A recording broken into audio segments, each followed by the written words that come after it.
All right, so the WMAY morning news feed. I'm Greg Bishop now at 7:41, and the Illinois Senate coming back to session after having last week off. So we'll touch on some of what to expect, but also yesterday was the filing period for a lot of politicians, nearly 500 of them filing to get on to the primary ballot. One of those being State Senator Doris Turner, who joins us now on the WMAY morning news feed. Good morning, Senator. How are you? Good morning. So today, when no one's standing in line, there's no snow. What's up with that? Of course. I mean, that's typical Central Illinois, right? I mean, the weather changes every 10 minutes. I had somebody call in yesterday and say it's snowing. I didn't believe them. And then all of a sudden, we saw the big fat snowflakes here at the Riverton Ranch. So you were one of those standing in line at 8 o'clock in the morning? I was. And, this is a little different for me. I am usually at the Sangamon County building in the hallway waiting for Don Gray to come through with donuts. And yesterday I was at the State Board of Elections, so it was a little bit different. Same thing happening, though. It was very exciting. I was out there with some of my colleagues from the Senate, but then, saw a lot of my old friends from up and down the state filing their petitions. It's almost like a festival. Everybody's out and enjoying themselves, having a good time, and ready to kick it off and get it going. I tell you, an entrepreneur could see that as a great way to get a food truck out there. I don't know what the regulations are about all that, but that'd be interesting to see. Probably make a good amount of money. Senator, of course, you filed. We're going to see a lot more about this. There's a week period for more people to file, so we'll watch all that unfold. But you guys are back into session today. What do you expect to happen here in the next month as we get closer to the April 8th adjournment date? I think there's going to be a lot of very aggressive action happening. We only have, about 5 weeks left before we're going to end all of this. So we still have a few Senate bills that we need to move out of the Senate and get over to the House. And then we have House bills that are coming over that we need to move through. So I think that you're going to see a lot of action, a lot of very aggressive action, a lot of early session times and probably some late nights. Many years ago, the end of session was June 30th, then May 30th, and now April the 8th. So there's a lot to get packed into that short time period. We're talking, of course, the budget. That's something that we definitely need to see happen before April 8th. What are some of the other major issues that you think are going to be able to pass both chambers?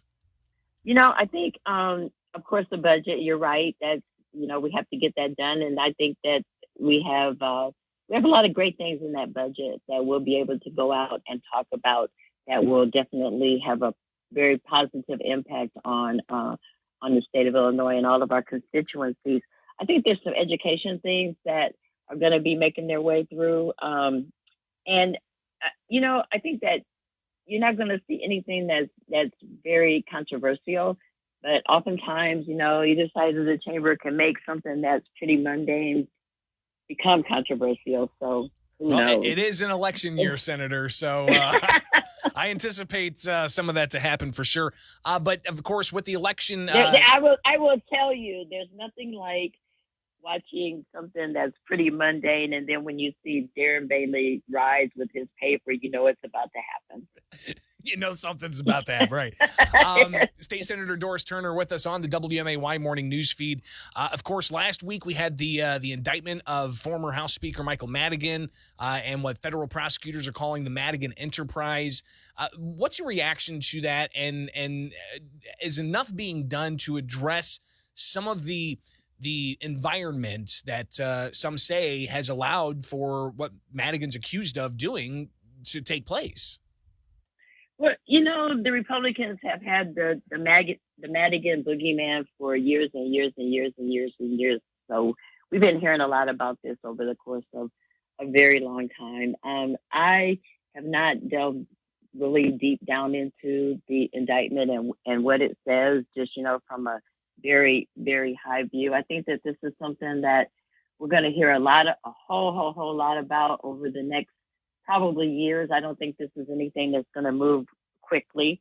So, I think that we're going to see things unfold, and some of the things that we may anticipate are not going to happen. Some things that we are not anticipating may happen. But I think that is something that's going to be around for a very long time, and we're just going to have to wait and see how it all plays out. I think that there's a lot that has been done in the General Assembly to address ethics. Is something that people have been talking about for a long time.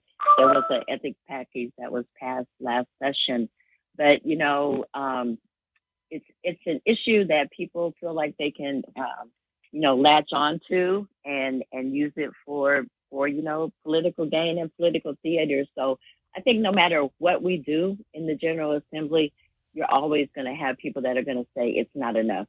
Well, so I think that we'll just continue working on it. And knowing that some people are going to make this political. I mean, it's an election year. How are Democrats going to be able to counter that narrative that may be put out there? It's expected. It's already being put out there by Republican candidates.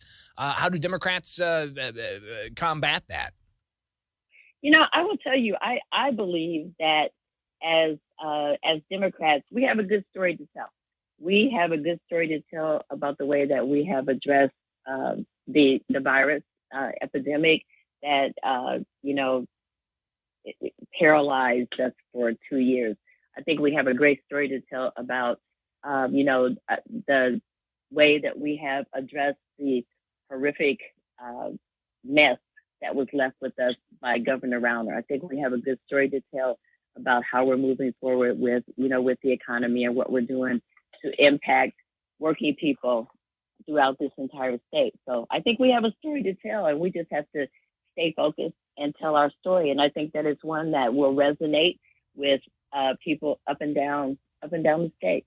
I mean, and I'm excited. I'm excited to continue getting out, talking to people. We went through this whole petition passing period in the dead of winter when we had 2 blizzards, and even in all of that, I had a huge number of volunteers and people that were out on the streets talking to people, and they're excited. They're excited about my campaign. They're excited about the other campaigns that are happening.